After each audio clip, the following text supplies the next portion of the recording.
Hi everyone! Join me today as I share with you all my ginger cookie recipe and frosting. You and your kids are absolutely going to love these. They are so cute and it's a great activity with the kids to try this holiday season. My son thoroughly enjoyed these and eating it.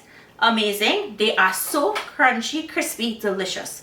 So let's jump straight into this recipe. Let me show you how easy this one is to make. Today's episode is being sponsored by Alston's Marketing Company Limited with brands such as Frank's Sauces, Bragg, Target Corned Beef, Lucima Pasta, Squeezy, French's, Caribbean Dreams, Naturally Almond, and Presidente Butter.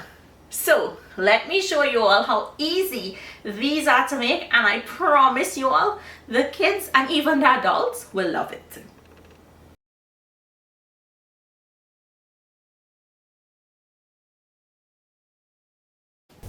To start this recipe, we're going to start by placing our soft butter in a big bowl and adding our sugar to that, and we're going to cream this until the sugar crystals dissolve. If you don't cream it well and if the sugar crystals don't dissolve when you're eating the cookie, you're going to get granules, but if you like that, by all means don't mix it as much. Now go in with 1 egg and some vanilla essence or extract and give that a mix. Now once you mix this, we're just going to set it aside for a little and let's work on our dry ingredients. So to my flour, I'm adding in 3 packets of this Caribbean Dreams instant ginger tea. This is actually the unsweetened one I'm using here. They do have both sweetened and unsweetened. But because we're already using sugar, we don't need to add or use the sweetened. In went some spices, so pimento and cinnamon along with some freshly grated nutmeg and some salt. And give this a mix. And then we'll add our dry ingredients to our wet ingredients. Now you're going to combine both of them.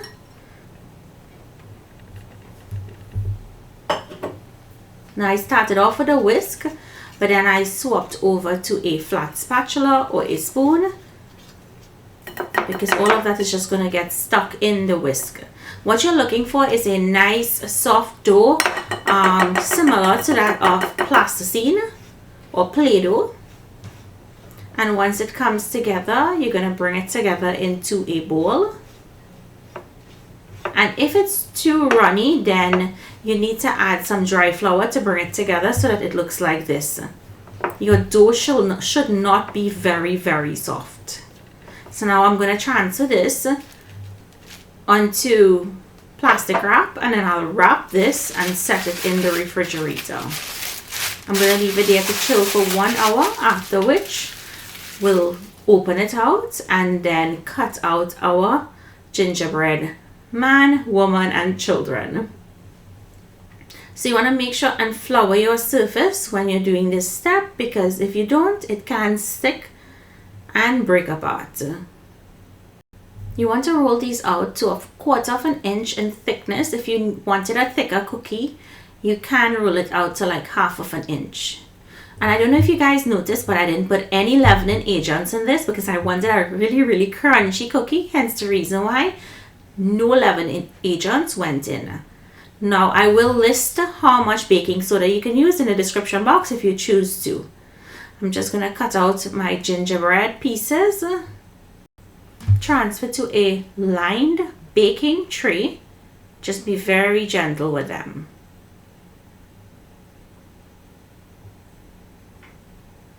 Place it onto your silicone mat or parchment paper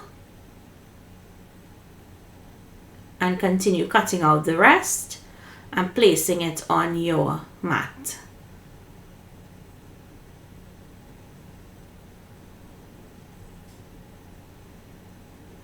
And then it's time for these to go into the oven. These bake at 350 degrees Fahrenheit for 20 minutes. Some got a little brown. That's because the oven for some reason is not browning evenly. So that's okay, it's still going to taste delicious. And all we have to do is allow these to cool down on a wire rack, because if you try to frost them while they're hot, the frosting will melt. So let's make the frosting. We're going to use 1 egg white, some vanilla essence or extract, and our powdered or icing sugar or confectioner's sugar. It's all the same. Give this a mix. And once it comes together, we'll switch to a spoon or a spatula. I'm going to show you the consistency that you all are going for.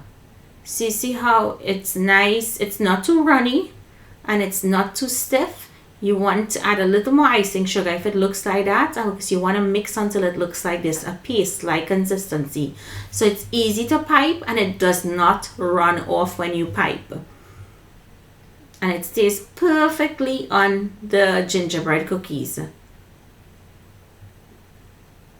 So all you have to do is decorate, allow the icing to dry, and then enjoy.